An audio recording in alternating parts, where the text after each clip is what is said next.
महानगरपालिकेच्या निवडणुकीचा प्रचार आता रंगात येऊ लागला असून आजपासून शहरात सभांच्या माध्यमातून नेत्यांच्या तोफा धडाडणार आहेत. आश्वासनांची खैरात, आरोप प्रत्यारोप यामुळे शहरातील राजकीय वातावरण ढवळून निघणार आहे. महापालिका निवडणूक प्रचारातील उद्धव ठाकरे आणि राज ठाकरे यांची पहिलीच संयुक्त सभा शुक्रवार दिनांक 9 जानेवारी रोजी नाशिकमध्ये होत असल्याने शहरासह संपूर्ण राज्याचे लक्ष या सभेकडे लागले आहे.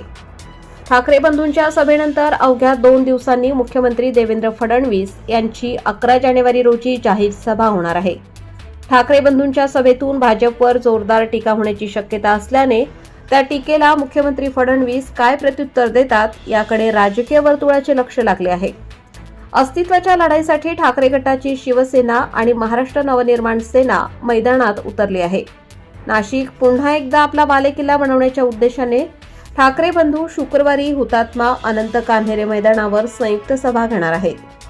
प्रबंधभूमी महाराष्ट्र न्यूजसाठी न्यूज इन्चार्ज सुनील बेलदार, नाशिक.